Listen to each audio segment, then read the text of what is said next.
नमस्कार दोस्तों। दाने दाने पर लिखा होता है खाने वाले का नाम। यह बहुत पुराने समय की बात है। एक गांव में एक सेठ जी रहते थे। वह श्री कृष्ण जी के परम भक्त थे। सेठ जी निरंतर श्री कृष्ण जी का जाप करते रहते थे। भगवान को सदैव अपने हृदय में बसाए रखते थे। प्रतिदिन सेठ जी गांव के श्री कृष्ण जी के मंदिर जाया करते थे।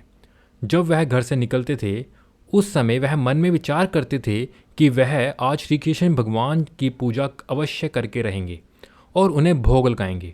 परंतु वह श्री कृष्ण जी को भोग नहीं लगा पाते थे, क्योंकि जब भी सेठ जी श्री कृष्ण जी के मंदिर की ओर निकलते थे तो रास्ते में उन्हें नींद आ जाती थी और वह वहीं सो जाते थे। जैसे ही वह सो जाते तब उनके साथ लाए हुए सारे पकवान चोरी हो जाते थे। नींद से उठने के बाद सेठ जी को पता चलता था कि उनके सारे पकवान चोरी हो गए हैं। तब उन्हें बहुत दुख होता था और वह भगवान श्री कृष्ण जी से शिकायत करते हुए कहते थे, हे राधे श्याम, प्रतिदिन मेरे साथ ऐसा क्यों होता है?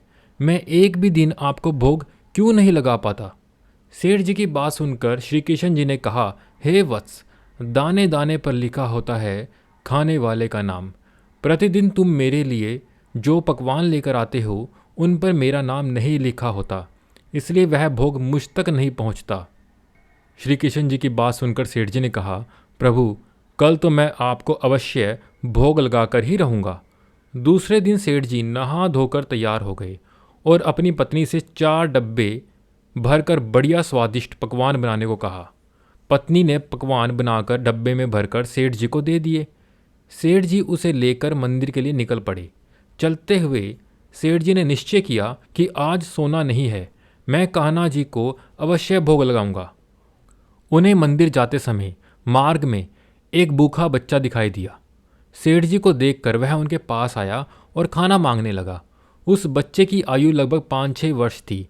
वह बच्चा तो जैसे हड्डियों का ढांचा था। सेठ जी को उस भूखे बच्चे पर दया आ गई और उन्होंने उस बच्चे को एक लड्डू दे दिया।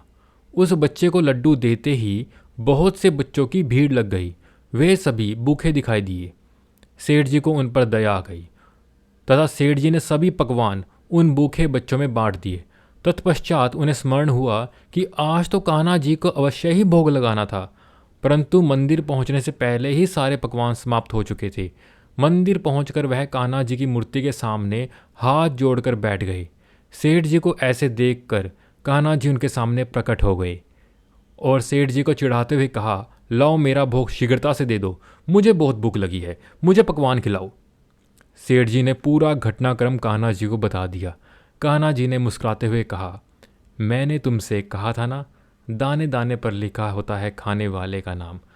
उन पकवानों पर जिनका नाम लिखा हुआ था उन्होंने वह पकवान खा लिए। तुम व्यर्थ की चिंता क्यों करते हो? सेठ जी ने कहा, हे प्रभु, मैंने बड़े अहंकार से कहा था आज आपको भोग लगाकर ही रहूँगा, परंतु मुझसे उन बच्चों की भूख देखी नहीं गई और मैं सब भूल गया।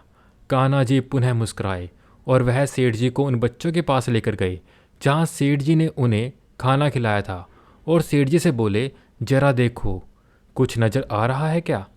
उस दृश्य को देखते ही सेठ जी की आंखों से अश्रु बहने लगे। सेठ जी को दिखाई दिया कि स्वयं कान्हा जी उन भूखे बच्चों के बीच में खाने के लिए लड़ते हुए दिखाई दिए। कान्हा जी ने सेठ जी से कहा, तुम उन बच्चों में से मुझे देख रहे हो?